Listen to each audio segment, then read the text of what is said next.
How's that? How's that? How's Ah, that? Strange.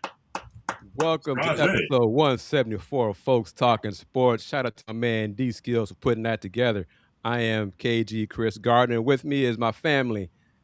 Queen Kenitra Pulliams first, ladies first, of course. How you doing, KP? Hello, Chris and team. Brother A.G. Jones, Mr. Producer, how are you, sir? Doing well, sir. Thank you very much. Brother Willie Gibson from The Ohio State, how are you, sir? All is well, family. How's everybody? And from the Ad Max Corner, Mr. A.D. Moore, how are you, sir? Greetings and salutations, ladies and gentlemen. he's so proper. He's so proper because he's going to the big game next Sunday. Credential. Ad, how many consecutive years is this for you? Oh crap! All right, starting back in 50, 50. It was a break in between when Max passed, and then I had a break in between that. But up until that break, my first Super Bowl was 1995. I covered 1995. That was the Buffalo Bills and the Dallas Cowboys. And Emmitt Smith was the most valuable player that day. So how many will this be for you next Sunday? Crap. 95 up to the Third. About 30. yeah, give or take. Yeah, give or take something like that. Yeah. And wait a minute. No, that ain't. No, I take that back. That was the first one. Yeah. Let's start at 95. Start at 95 and moving forward. And how many of this consecutive now for you is part of the Houston Round Ball Review Media Group? Since SoFi Stadium, that was where we came on this Houston at the AdMax Corner Houston Roundball Review. That would be SoFi Stadium, the Los Angeles Rams, and the Cincinnati Bengals. So what was that? 4 years? 4 years now? Yeah, 4 or 5, fifth year now. Fourth year, fifth year. Depending on, how the NFL season, it ends in the next year. And so so yeah, 5 years, 4 years, however you want to count it, Chris. Well, kudos to you, brother. See, it's such old hat for him now. He's like, yeah, whatever. 4, 5, No, I don't. No. I don't 30, take it. Whatever. I don't know. I don't take this for granted at all. I think that here's the one thing that, and I think AJ and the rest of Kenitra and everybody else can agree to this. Before we were sort of locked out of this deal, we could play, but when it came time to give commentary and to give your opinion, then all of a sudden we found out, wait a minute, you basically dealing with a bag of rocks when you start, because when you have to go up against you sort of going like, this is what we have to deal with, and this is what we have to go up with. Yeah, we deal with some intelligent counterparts. But for the most part, you're dealing with a bag of rocks sometime, man, with some of these guys you got to deal with within your colleagues. So, and if some of them get their feelings hurt on them, tough. You'll get over it. You'll live. But, that's one reason why I wanted to have the family here 1 week out from the NFL big game so they can talk football in the big game and preview the matchup. But also kudos to Mr. Moore for being credentialed to cover so many games in the last few. I'm happy and proud to say part of the Houston Round Ball Review Media Group to continue his streak of covering the NFL big game. So who wants to go first? Who wants to give me their thoughts on the matchup next Sunday, keys to the win, and folks that you're watching on Twitch, and I forgot to reconnect on Twitch, but whatever, on YouTube, LinkedIn, Facebook, on this edition of Folks Talking Sports. Willie, AJ, Kenitra, who you got next Sunday? Ladies first, because I haven't got a chance to hear Kenitra in several weeks. So I mean, I get to come back and listen to the show after the fact. So I'm gonna let chivalry is not dead with us. So Very true. Very true. I don't have a critical analysis of I want Seattle to win just because they have more players from UT. Oh, she had to go there. Oh. How many players from Texas do they have? Two starters. Yeah, so that's I just want a good game. Like, I don't have any vested interest. Okay, well, since we're going university alma maters, Brother Gibson, how many Buckeyes are in this game? Well, before I do that, I want to. Well, I'm gonna answer that question. Before I do that, what the I don't know. If someone said the best player in Seattle. Who would that be? Their best player for the Seahawks. Help me. Anybody? Y'all know Their I best don't know. player? I have no The idea. all-pro receiver, maybe Jackson Smith and Jigba. From the Ohio State University. You said that. I didn't say that. I had to. However, it came out my however, soul. I'm sorry. Since we're doing that, it's Buckeyes all over. I mean, head coach of the New England Patriots, Mike Vrabel. Starting running back for the New England Patriots, Travion Henderson. Quite a few. I'm like AD now. Like, blasé about all of it. Just casual. Yeah. So many. 2-minute account. Let me see. No, but no. I expect a good game. I am partial to Coach Vrabel and the Patriots. I'm not partial to the Patriots. I'm partial to Coach Vrabel. So because of his status on that team and him being a head coach and the fact that he was in the Cleveland Browns building last year and they didn't hire him, I'm gonna go ahead and say that I hope the Patriots win. AJ, Not for the same from reason. Tulane. I bet, man, please don't get me started on that. Yeah, I realize I still need therapy with that whole situation, my playing time there. But anyway, I digress. I'm with Kenitra. I want Seattle to win, not because of any of the UT players. I just, the Texans aren't in it, and they could have been. And yeah, I opened that wound. So therefore, I'm gonna root for the Seattle Seahawks. Good Lord, I went through every team in the state, but You didn't say Supersonics. Kraken. you know what I mean. Supersonics, Every Storm. team in the city, but the team that was playing Seahawks. Yeah, Seahawks. But Mr. Moore. All right, let me lay the predicate this way. Of the 4 teams that played last week in the divisional playoffs, the Texans lost to all of them. Okay, they lost to the Rams first game of the past season. They lost to the Seahawks in October. They lost to the Broncos at home, and then they lost to the divisional round against the New England Patriots in that quasi snowstorm where CJ Stroud probably had his worst game in his professional career.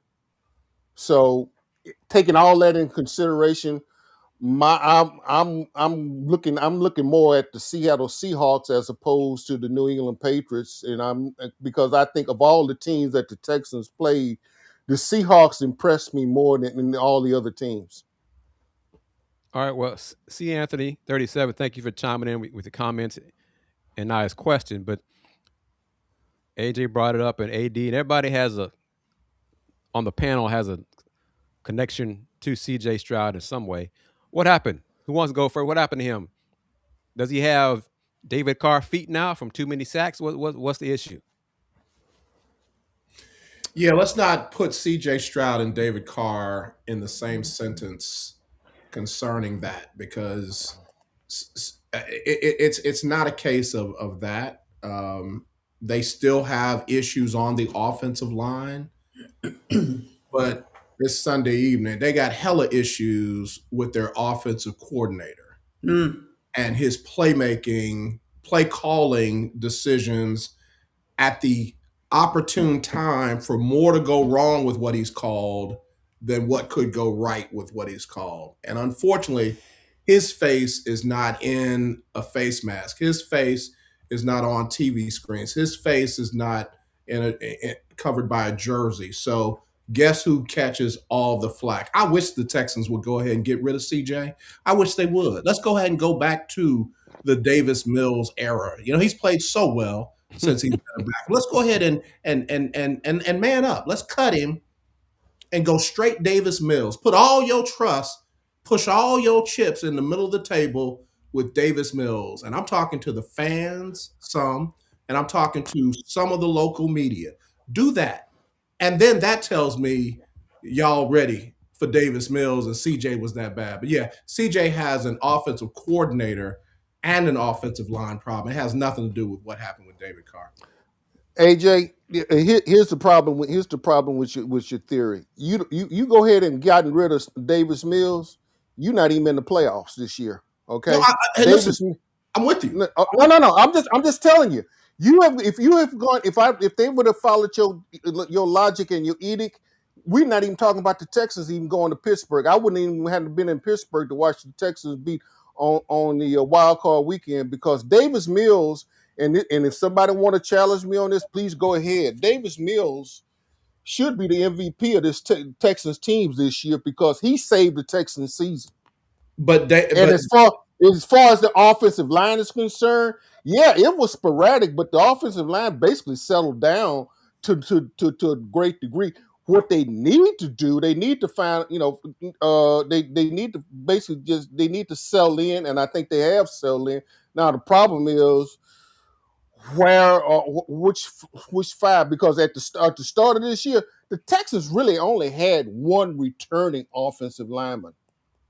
Okay, at the start of the season. We knew that last offseason. They made all of their moves in the offseason. Yeah, they made it. So they basically started the season with one offensive lineman that came back from last year, and then they basically kept working and working and working. So I'm not necessarily sold on it. I think what happens, and this is something that Aziz Al-Shire mentioned. We had a offline conversation, and basically what he said, I said, what happened after, when they in the Pittsburgh game, because after that second series, and that's when the Texans just locked down and shut the Pittsburgh Steelers out. He said basically after that first 15 plays, we were okay. If we can withstand the first series. And that's what basically Pittsburgh had to kick after they got to the midfield. Then after that second series, Texas defense took over the game. AD, are you saying you want Davis Mills instead of CJ Stroud? No. I did not say that. All I said was this was to give the argument back that Davis Mills saved the Texans seasons this year. CJ Stroud is still the starting quarterback here. CJ Stroud, I think, basically, and I've talked to some people offline, I personally think CJ Stroud still might have some issues from that concussion. I was waiting. Okay. I agree. I personally think CJ Stroud still had issues from that concussion. Mm-hmm. I saw CJ Stroud go out. When he hit that, he immediately was out. How long ago was that? He missed 3 games in November. So it was in early November. Yeah. That's why I was still. That's why I just coming back with AJ. Okay, we can throw Davis Mills out with the bathwater if you want to. The Texas season would have went out too. Totally missed my point. My point is not that Davis Mills did not play his role effectively. That's what a backup quarterback is supposed to do. You should not see a huge drop-off from your starter to your backup if you've done your job right as a general manager. And we know that Nick Caserio has had some issues as a general manager. What I'm saying is that when you have a suspect offensive line, when you have a quarterback who may still be dealing with the effects of a concussion, you've got to be sensitive to that in your play calling. And we had an offensive coordinator who play called like he was playing Madden 99. That's bad, right? That's real bad. That long ago. If it's that Madden 99, that means that's them little pixels that ran across the screen. Kanitra, what do you say? I didn't watch enough of the Texans to have an opinion. I mean, I do know that it was the defense that carried the Texans in the playoffs, and CJ was different this year. You didn't have consistency except for when it came to turnovers. And I just, they had to rely on the defense to carry them and to get into the playoffs and to get as far as they did. How many different OCs has CJ had with the Texans? 2.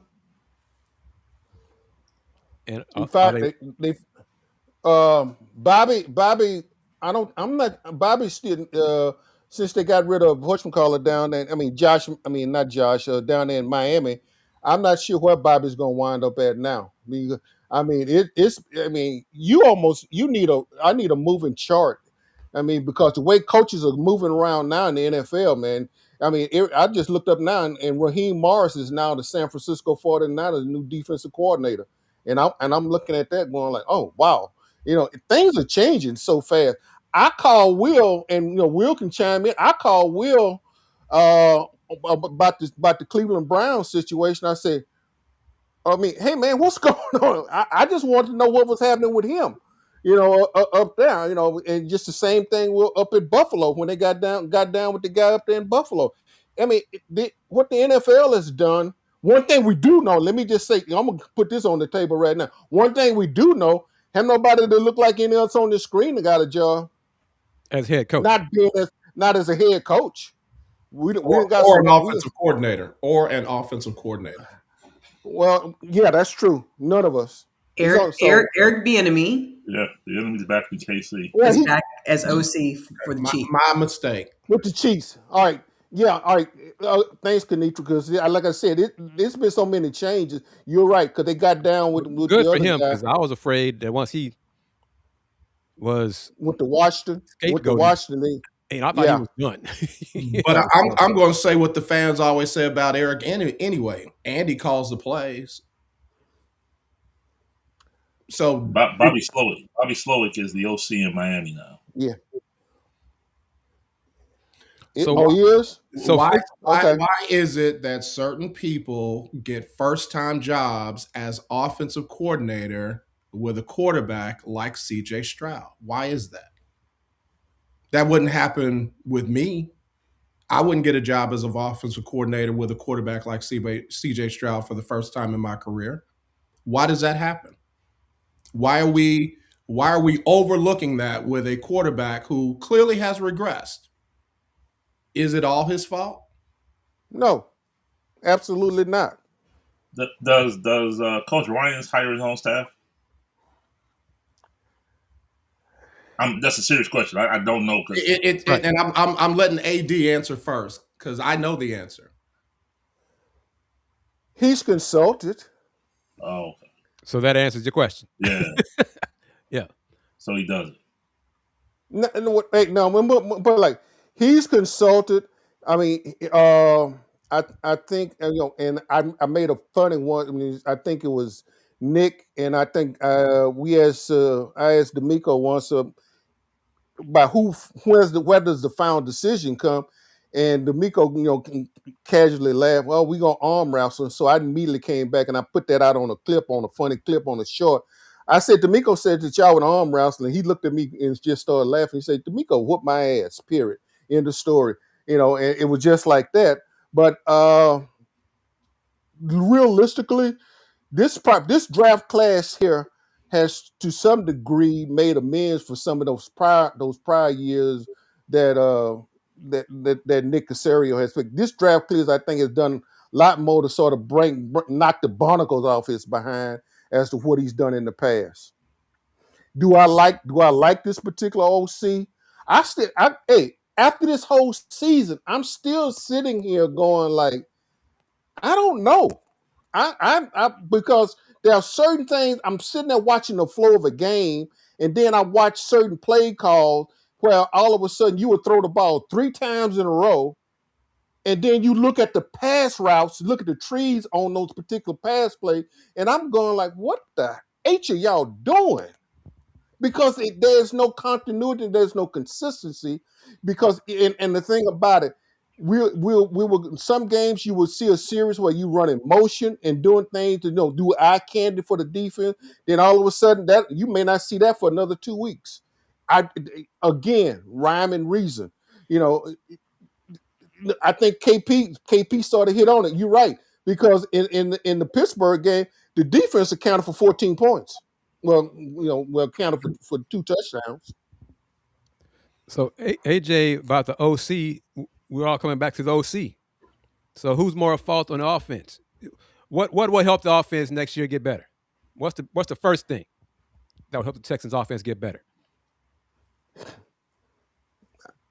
You know what? You can call all the plays you want. If you don't have no execution, you better come up with a good start and five up front.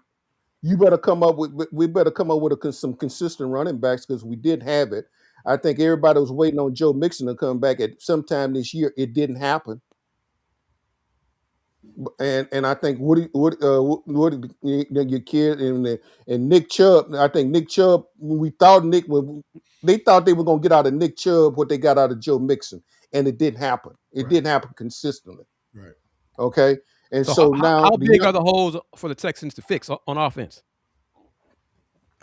They are not as big going into this offseason as they were last year.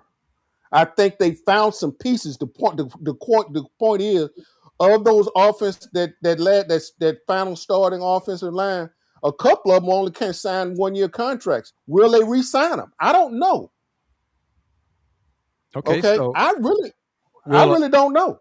Well, do they need a running back? Do they need wide receivers? What do they need to take the load off of CJ Stroud and help CJ stop regressing and start progressing?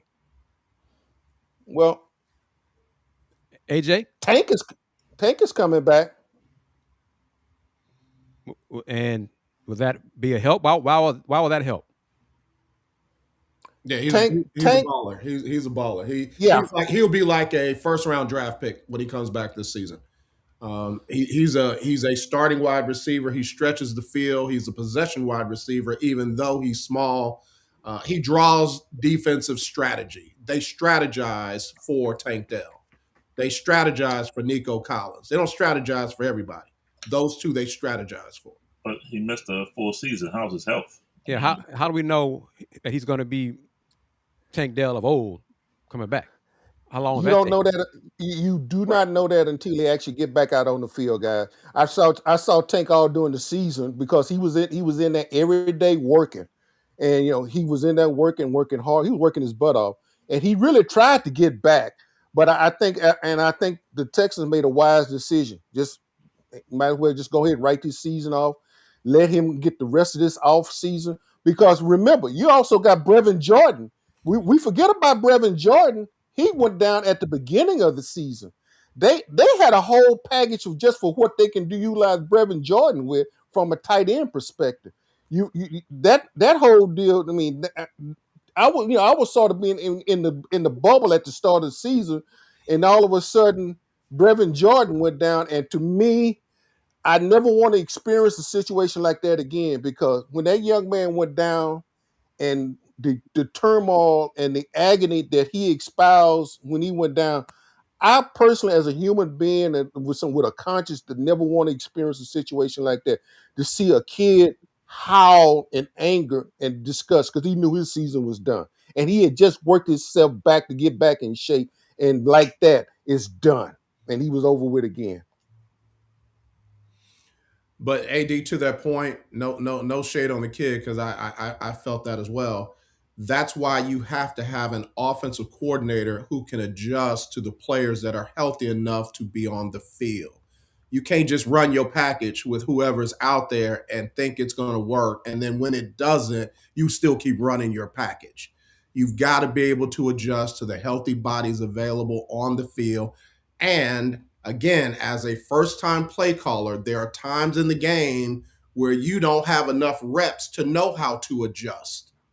And he did not have enough reps in the red area, as Billy with an I.E. O'Brien would say it. He did not have enough reps on the goal line. He did not have enough reps in those big games, and it showed. Yeah, they went on a hellacious win streak, but like Kenitra said, that was mostly defense. There's got to be continuity with an offense that does not put the defense on the field in adverse situations frequently, and an offense that can drive the ball down the field and come away with points and not oopsies. Okay, see, Anthony, another question. This is for all of y'all. Different perspectives for this question, for the answer. Do y'all believe the Texans can win a Super Bowl with CJ Stroud as a starting quarterback? Does a wild bear poop in the woods? I guess that's a yes. Yeah. Yeah. Will, do you say yes as well? Of course, but I mean, he's one of 53. I'm not going to sit up here and say it's solely relying on him, but you have to surround him with pieces. But absolutely, Kenitra?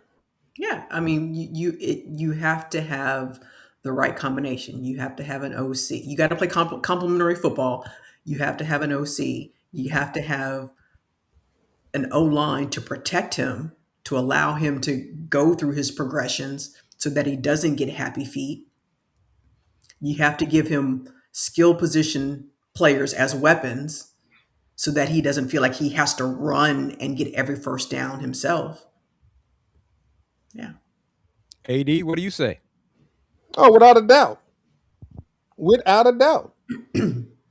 But again, I'm going back and AJ, I understand what you was. I appreciate your point, but I want this kid basically to go back to an off season. If he has to go to Communicado, if he had to go to Fiji, same, agree, and get away and get off of social. Don't listen to social media, because between Pittsburgh and Foxborough, those two games were probably his worst games, of his young career. And of his life?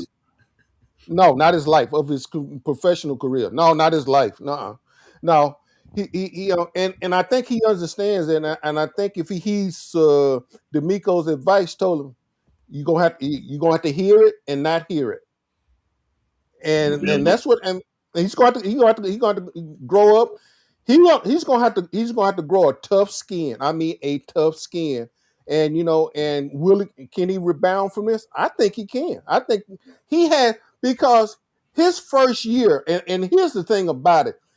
After his first year, I think everybody here expectation of CJ Stroud coming back that second year. Mm-hmm. We were going like, oh man, we can't wait. And the thing about it, Bobby Slogan, and something happened, and whatever the case might be, and then then D'Amico got down with Bobby. He decided things did not click, because and here's the one situation, and AJ, this is going back to your issue, having enough reps all over. This is the problem I had with bringing Nick Caley in. CJ Stroud was going into his third year, okay? You bring in a first-year play caller, but you got a kid that's in his third professional year. He's already starting to see things and understand things. So that all of a sudden, so what is the philosophy now? Well, how do you wrap your philosophy around this kid and what you want to do from an offensive perspective to utilize that talent to get back to that first year? Was that first year an aberration? Right now, it looks like it was, but I still don't think that was an aberration to the standpoint he cannot get back there. Remember, you didn't have a Nico Collins. Indulge my homerism for a minute. I'll say this: CJ Stroud didn't have games like that when Ryan Day was the play caller. It's my point. Play calling is key. He has 1 year left of his contract, right, AD? 1 more year. Yeah, but he's got the Texans got an option. They can make a decision this year. Now, from an economic standpoint, don't do like Jerry Jones and play this thing out. If the Texans feel like they want to go down and give him players out, go ahead and give him the next several years money, but give it in today's prices now. It'll be cheaper for him to get down with him now. The same thing Will Anderson Jr., because he's getting ready to get a big. Both of them gonna walk away with a bag, and should now. Yeah, but again, a lot of people gonna be right now. if the Texans messed around and took CJ's option, you would hear a bunch of folks howling. But I wouldn't be the one, because I think that would be the smart thing to do, because the one thing, you got your quarterback for the future is now. He's got to go through some maturation periods. He's got to go through some growing pains. I mean, anybody remember what Peyton Manning's first year, all the interceptions he threw? No, we don't. We shaking our head. I Well, mean, you remember? he had interceptions. Yep, I remember. Yeah. Oh, okay. Sorry. I mean, and here's the thing about it. We call Tom Brady the GOAT. Let's go back and look at all of his Super Bowls. The Super Bowl here in the one they won in Houston against the Atlanta Falcons, Patriots defense won that Super Bowl. It wasn't nothing Brady had done spectacular about that game. It was 2 or 3 of those Super Bowls that Brady has on those rings. You mark that up to the Patriots defense. Period. And that's part of the whole game. But I'm just laying the facts out there, and you can accept them as is. But Brady's still going to be considered the GOAT. CJ will be back. So is that a good thing? Y'all want a long-term contract for CJ? Yeah. With the Texans? Heck yeah. What's the alternative? Hey, I'm just tossing out. I'm moderated today. I'm asking. Yeah. What is the alternative? And that's why I say, if you don't want him, get rid of him. Go ahead and get rid of him now. Don't milk him. Don't milk him. Go ahead and get rid of him now. I wasn't saying negative about Davis Mills, but you got a lot of loud voices on big networks down here, AD, who are already calling for CJ to Davis Mills is a cheaper and more consistent option. And I quote verbatim, a cheaper and a more consistent option than CJ Stroud. But defensively, is the Texans defense in position where they're going to be back? Are they losing key pieces from the defense on next year's team? Is everybody under contract? No. So there's a chance that the defense next year won't be as good, as dominant. They can be just as they can be, to me, I think they can be just as dominant. The thing about it, are they going to absolute duplicate this season next year? And I have yet to see any defense. The Ray Lewis's defense is let's go back to the '85 Bears. Right. That was a 1 year. I mean, they were deep defense. Bears. We had an '85. Yeah, there wasn't 80. Yeah, when the Ray Lewis era, not the one again when they in New Orleans when they met the 49ers. Not that Ray, but the Ray Lewis defense prior to that. Okay, those are just defenses that, like, man, is this the best? Is this the best they can be? If they duplicate that, if they equal that, I'll be fine with that. Can they exceed that? That's a tall order, guys. I mean, that is a tall order, because Shelton Rankins his contract is up. I think EJ Speed's contract is up. I mean, those are pieces that were added. Those are pieces that are part of that. I think Dylan Harden's there are about 5 or 6 guys that worked off that defense.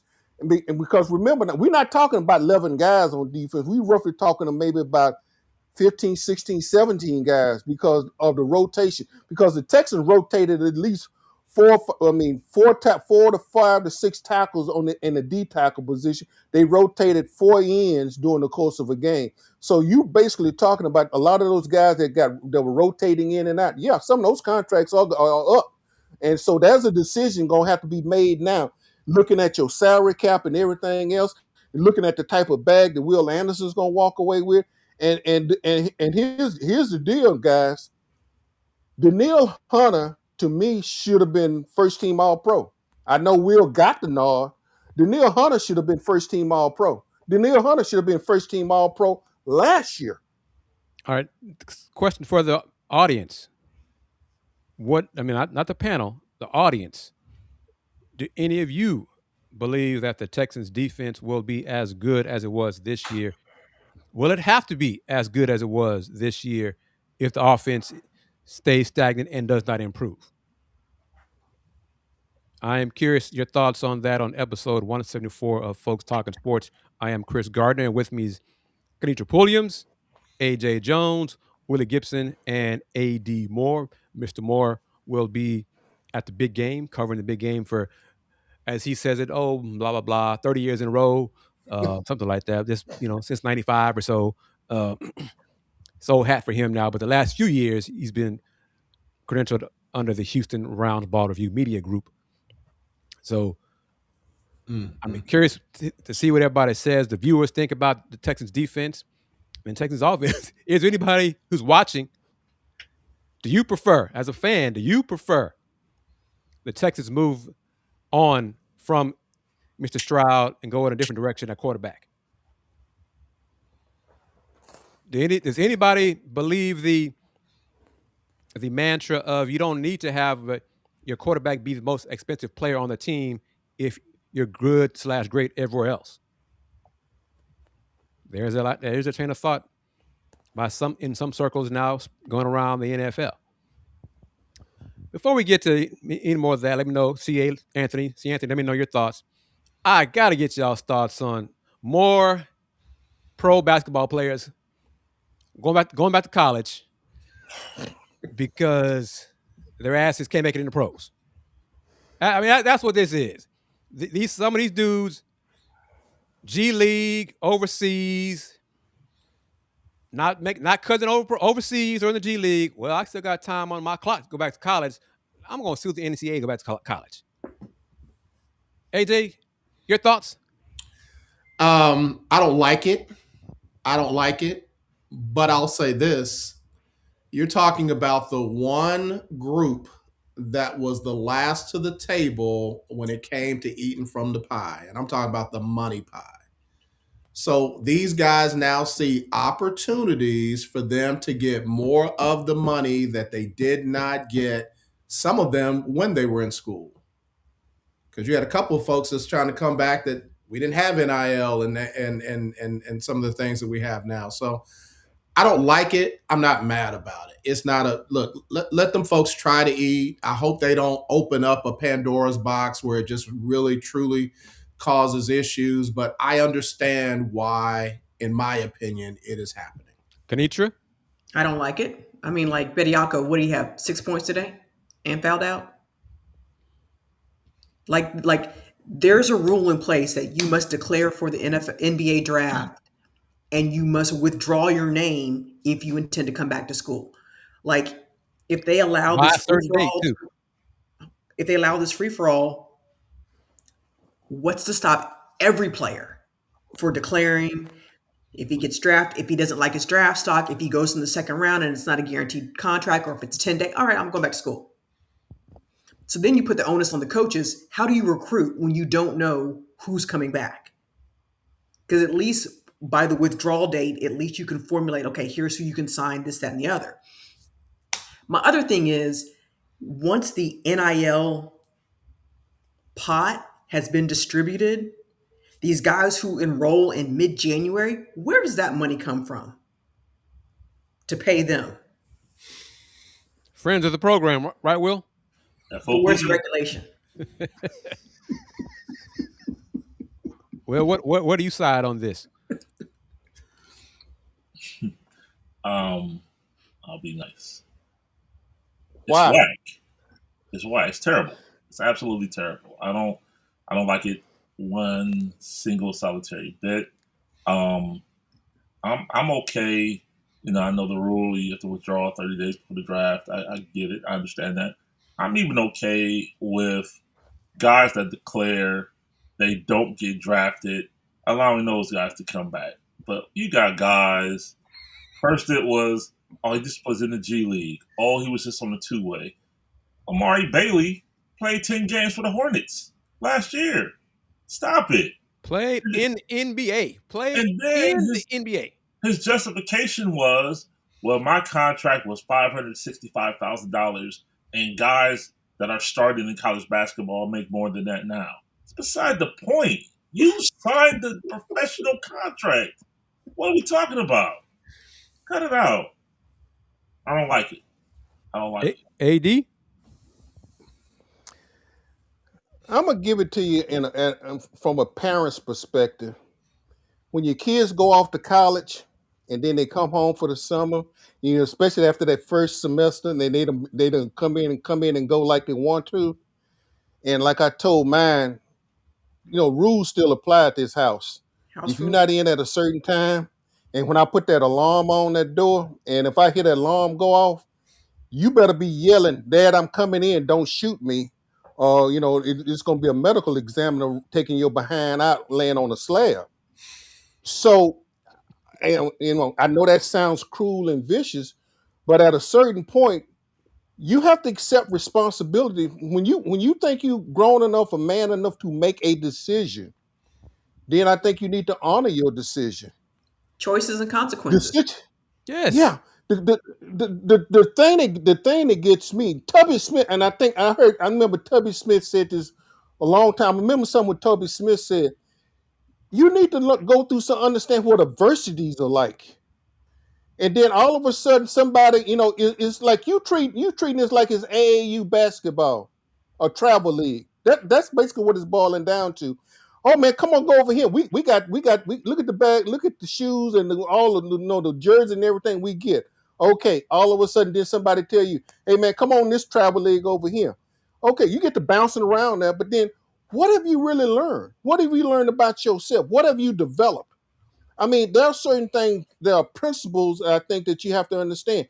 And KP, you're right. That's consequences for your action. And the thing about it, if you stay there long enough, how do you mature? Because here's my thing. You think I'm gonna trust a kid that's been out playing and played a 10-day contract? You think I want him coming back messing with me if I done developed I got a cadre of kids now and they under my auspices and I got this kid, oh man, in the G League we did da da da da da. I don't need that. It's tough enough with these coaches as it is now with NIL. Will said it about Amari Bailey. Amari Bailey said the quiet part out loud that kids make more NIL now than he did last year. As Jerry Lee Woodley Jr., rest in peace, used to say, that's a you problem. That's not my problem. Okay? That's not the school's problem. You got bad advice. You left college, signed, played in the NBA, and now some agent, some rep told you, hey, man, let's sue because you still was in your 5-year window and go back to college. Yeah, man, that sounds, I'm down with that. Yeah, let's do it. But Chris, you got a whole boogeyman right there and you got a kid. Why are we mad at the kids more than we're mad at the boogeyman out there that are, hey man, you can get this many $1 million if you do this. It's going to be, we're going to have to fight for it.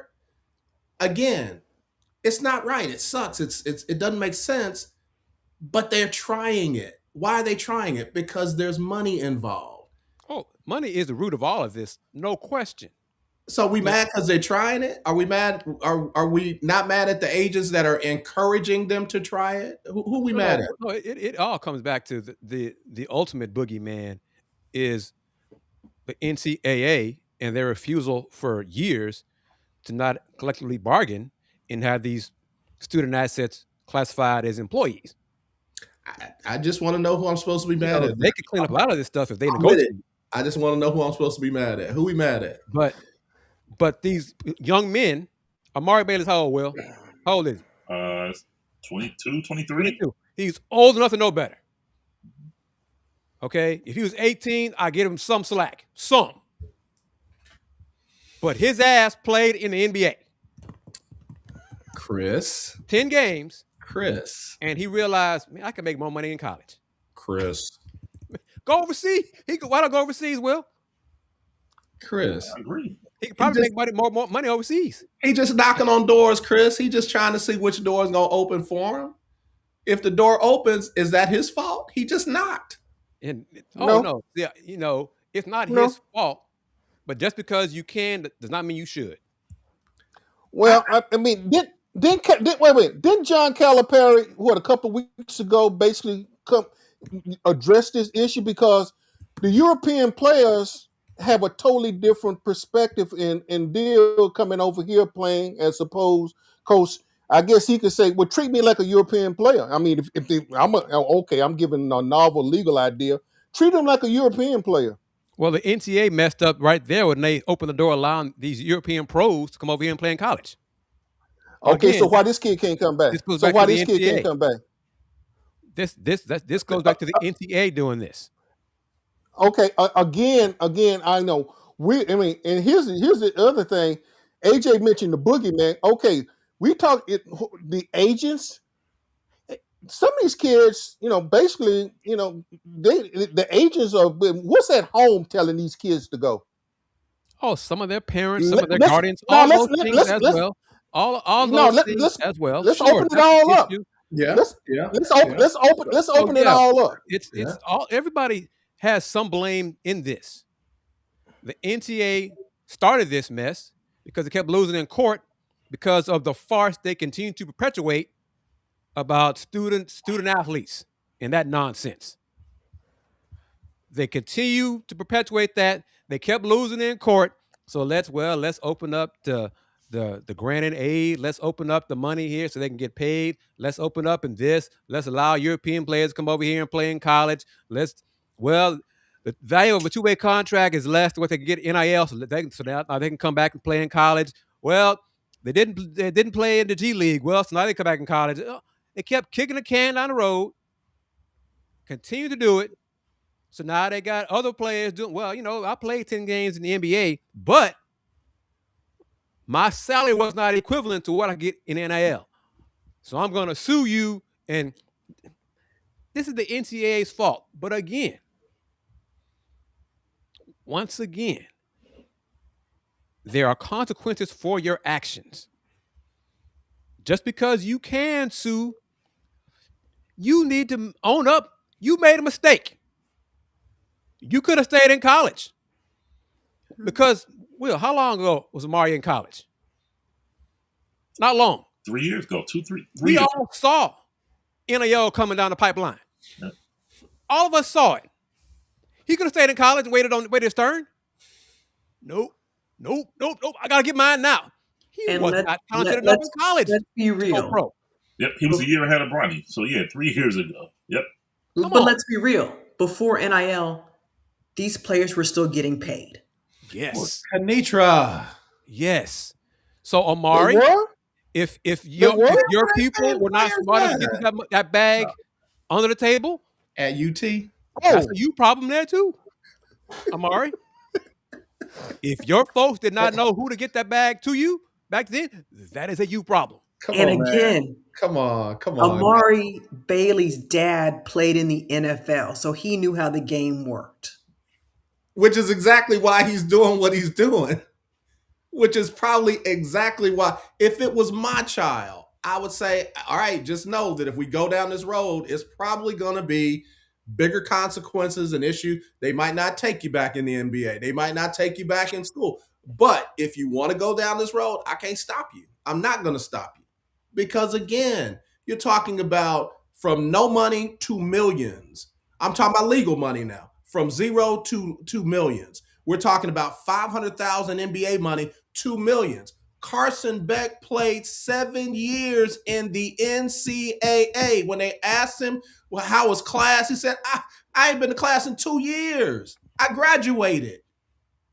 If the rule is out there, somebody's going to follow the rule, but somebody's going to test the rule. Exploit the rule. Call it what you want. But again, another issue regarding Amari Bailey, there's no guarantee anybody's going to pay him because he's not that good. Again, another reason why he's shooting this shot and not some of the integral shots that y'all feel like he should shoot. Because I like what Mitchell said a few minutes ago. If the revenue sharing is already taken care of for the year, where's the money coming from? Who's paying him? And then what about the APR? What about the graduation rates? What about all those things? And who's paying the legal fees? So there's a whole bunch of pro bono. Hold on. Oh no. If I win, you win. Yeah, yeah. I don't get paid unless you get paid. You know, But wait a minute. You know what, Chris? You brought up an interesting point. So what happens to the APR now? I mean, how do you even calculate the APR? they Where these don't. kids are coming in. Okay, so why is that even part of the discussion anymore? Because they're student athletes, Mr. Moore. It's to determine bowl game eligibility if there's not enough 6-6 teams. It's a farce. A lot of these things that are happening to the NCAA are self-inflicted wounds that they could have fixed years ago. So a little bit there, I'm on AJ's side because they brought this on themselves. But when it comes to specific players, I'm sorry. You made a mistake. When everybody but your mama told you, son, don't go pro. Do not go pro. Don't go pro. Don't. I'm going anyway. I'm betting on myself. All right. Accept the consequences then. But that's the thing. There probably wasn't anybody telling him not to go pro. That part. They were gassing him. Yeah, man. Yeah, there's a spot for you. Yeah, because they all wanted a cut. Well, yeah, those folks, the NBA draft evaluation committee told him, son, you ain't ready for this. Nah, friends and family, Doc. Friends and Yeah. family. Nah, bro, you a pro, Doc. You could be out there with yeah. I think we think sometimes that everybody was raised like we were. That the same common sense that we were taught in our Common household. sense ain't common. Common sense is not common, correct. So you have one of the possible 1%ers, the 1%er that makes it to the NBA, the 1%er that makes it to the NFL in your household. You are going to love that child like it's your child, but you're also going to want every best possibility for them, whether it be through NIL, whether it be through the league, whatever it is. And now you have an opportunity to get a whole lot more than anybody could legally get. It's like a job, fellas. If they paying more over here, I'm going to put in an application. If that application just happens to look like a lawsuit, then that's what it looks like. But I'm putting in an application to make that much money playing the sport that I love. And I see the comment about Jarris Walker. Jarris Walker wasn't ready, but he was a lottery pick. Yep. Okay, that's a whole other kettle of fish. That was guaranteed money. A lot of guaranteed money. But let's go that route. Since it's 10 games in the NBA, I want somebody to say, damn it, I played half a season. No. I played a whole season. I was a late first round pick. What happened to Chris here? I made, I don't know, $1 million, $2 million, late first round pick. I'm seeing dudes now getting $4 and $5 million. You know what? I'm going to go back and I'm going to sue. I'm going back to school and get my money. Where's this going to end? This is a joke. It is a farce. It is a sham. It's not going to be the end of the world. It's not. But someone's going to do it. Everybody thought when Maurice Colorette sued the NFL, everybody thought that was going to be the end of the world. It was a one-time. How many people have done it since? A couple. I mean, it's frustrating. It doesn't make sense, but it ain't going to be the end of the world. It's going to be all right. They got more money. At least the NFL has a 3-year for now. That's on probably somebody going. More folks will probably challenge that. But the NBA is looking at this like, well, it's been challenged before. But that's the thing. When you have rules, bylaws, and all that in place beforehand that are comprehensive, and you challenge them every time that they are challenged, then you don't get this. Which goes back to our overriding thing about the NCAA. Because they abdicated their responsibilities. Guess what? Here we are. Yes. So I'm not going to be mad at the kids. You will never make me mad at the kids or the parents. You won't. You won't. Correct me if I'm wrong. Didn't Charlie Baker close this loophole and say that if you actually signed an NBA contract, you were no longer eligible? Did he not say that? He said it. But did they ever put it in writing? Touche. And even if they did, how do you say that? How do you hold that against, watch this, American players, and then you allow foreign players with professional contracts to come in? Our Correct me if judicial I'm wrong. system looks at all of that, even though it may be the rules. You got to explain that. Correct me if I'm wrong. Aren't non-U.S. born players ineligible for NIL? Correct. So they don't receive NIL anyway. I'm talking about on the NBA level, Okay. on the professional level. So, and my point is, you've got professional players who are blocked from being able to go back to college for whatever rules, and you've got professional players coming from overseas to colleges to play. So you've got professional entities streaming into a non-professional sport, and then you've got professional entities that are being blocked from coming into a non-professional sport. I'm not saying it's right. I'm just saying any decent attorney would challenge that. The NCAA needs to clean up its house. Finally. They won't. They're waiting on Congress to do it. And yeah. Oh yeah, that's gonna solve the problem. Exactly. More can kickers right there. Yeah. This has been great. Thank you very much. Mr. Moore, when do you head out, sir, to the big game? I have a early flight Thursday morning because I need to get there because I already have a couple of things on tap for that Thursday afternoon. That some affairs that I have to attend. So my days will start very Black early. tie. Will Kanitra, he be wearing black tie. Yeah. No, hey, I'm not even. No, heck no. You know what? I'm staying away from those galas. I'll rent a tuxedo if I have to, but no, I'm staying away from those galas. Safe travels, Brother Moore. Thank you very much, and I appreciate it.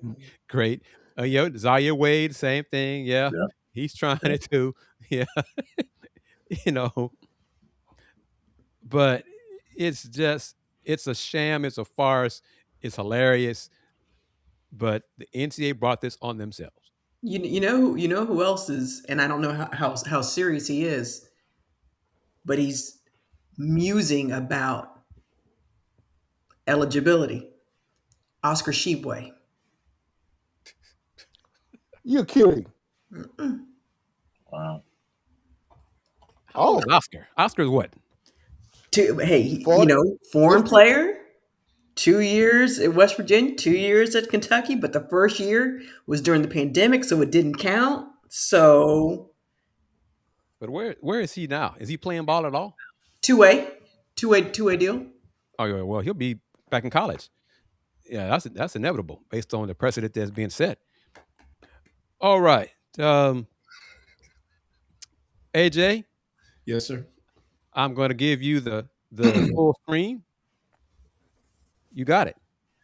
Listen, I'm just glad to know that AD Moore is not going to be dressed up like a Marvel superhero asking the starting quarterback of the Seattle Seahawks if they can go out later. Because I'm telling you, it goes down on media day at the Super Bowl. Serious journalists can't get credentials, but they'll let somebody dress up in a wedding gown and ask Tom Brady, will you marry me, right in front of his wife. So anyway, I just hope everybody has a blessed and safe weekend. Go Seahawks. Oh, talk. And Willie Gibson, come on, man. Let's get the Ohio State football team back in business. Julian Sayin had one of them CJ Stroud days at the worst possible moment. So that's all I got to say. Can I stop talking? I don't like to talk. I don't like to talk. Stop. Again, thank you, family, for the opportunity. Thank you. I'm not AJ Jones. I'm Willie Gibson. There it is, my guy. But no, in all seriousness, I appreciate everybody. Appreciate the banter. Appreciate the opportunity to discuss it. Those are the ways to reach me on social media. I look forward to connecting.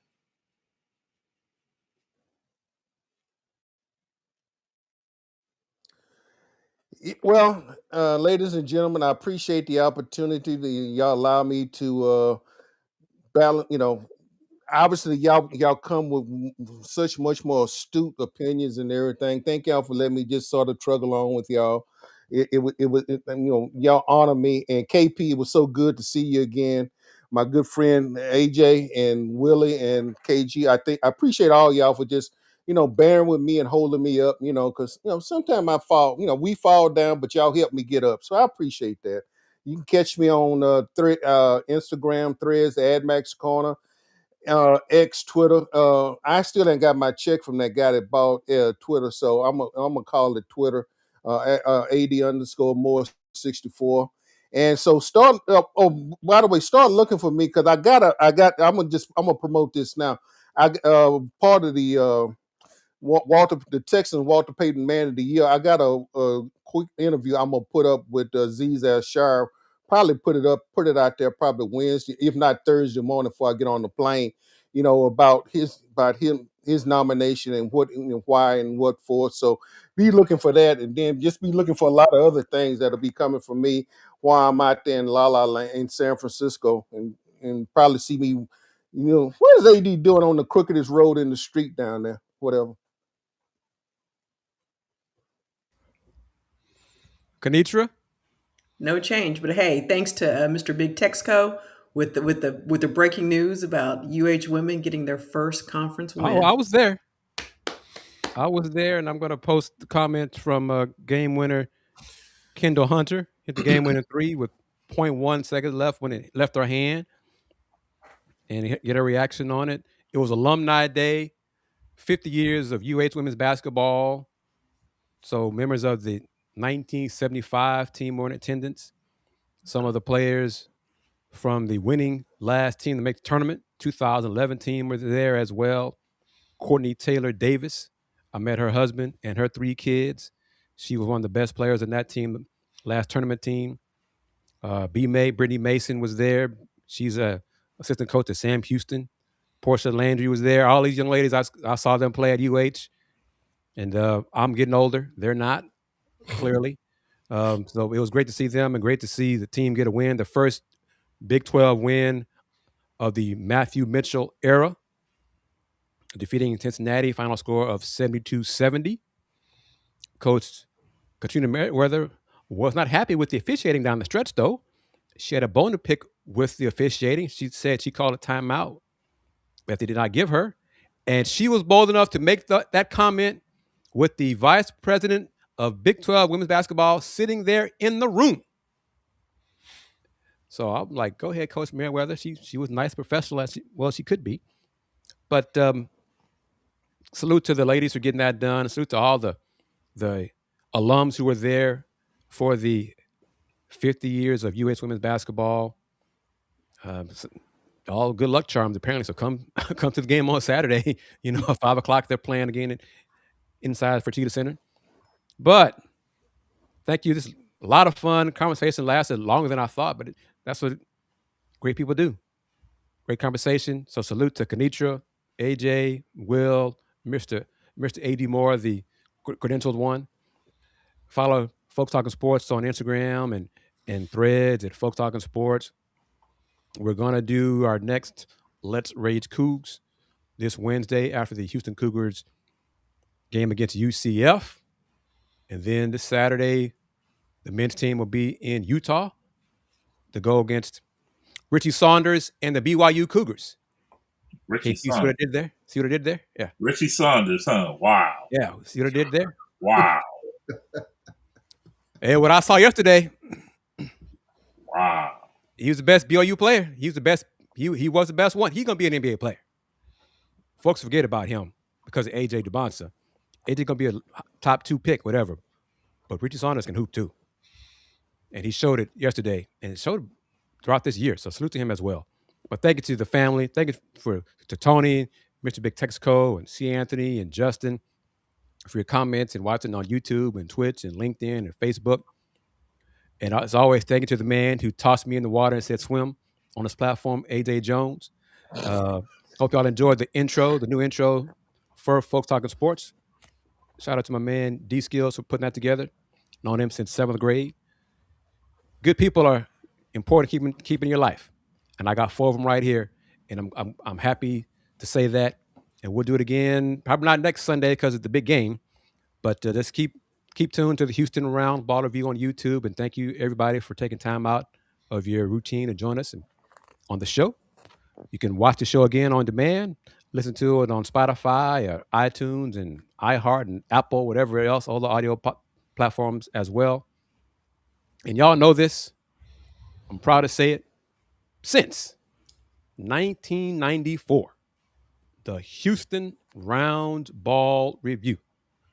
Local name, global perspective. Everyone, take care. Peace.